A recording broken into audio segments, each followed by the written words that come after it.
It was late at night that we arrived at Auschwitz. And then we were welcomed by a speech from one of those couples. He said, "You saw that sign, that Arbeit macht frei, that means freedom through labor." He said, "Don't make any mistakes. Nobody needs your labor here. You did not come here to work. You came here to be killed. You're just waiting your turn."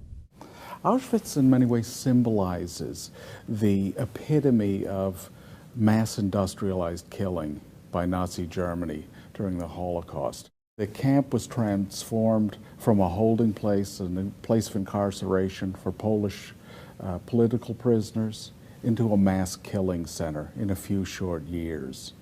It began its existence in 1940.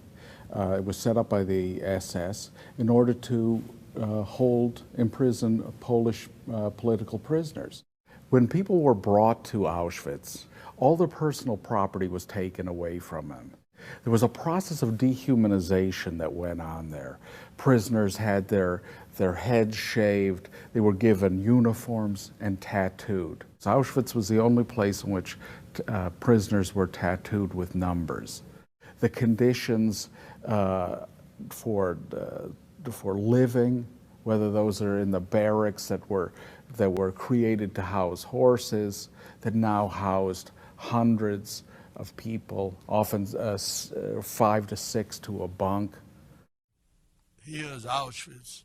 They told us, here you cannot live long. If you live a day or you live 2 days, that's about all how long you live here. The same way, they kept on chasing us, beating us, chasing us, beating us. And I went, they took the pictures of me like a criminal from all ends, odds and ends. And they took my clothing, they told me to put it in a bag where it was written my name. And then we went, they shaved our head, then always beating, wherever you go, every step. But then over the course of time, beginning in 1941, it started to undergo some changes as a result of the interest in the SS in using the camp for forced labor for the war effort. Then in 1942, it became a killing center, particularly by 1943, modern methods for disposing of bodies with vast crematoria that were created, new forms of gas chambers that allowed for the destruction of large numbers of human beings. So this was industrialized killing on a grand scale. Between 1942 and the end of 1944, you had almost 1 million Jews killed there, about 75,000 Poles. You had about 24,000 Romans, Sinti, that is gypsies, 15,000 Soviet prisoners of war, as well as 10 to 15,000 political prisoners from a variety of different countries. Then one morning again, word came to us that we were going to evacuate Auschwitz. Why were we evacuating Auschwitz?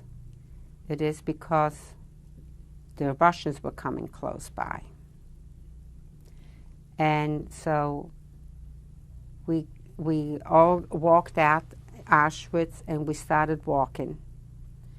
And we walked for days. I'll never forget it. I don't know how many days we walked.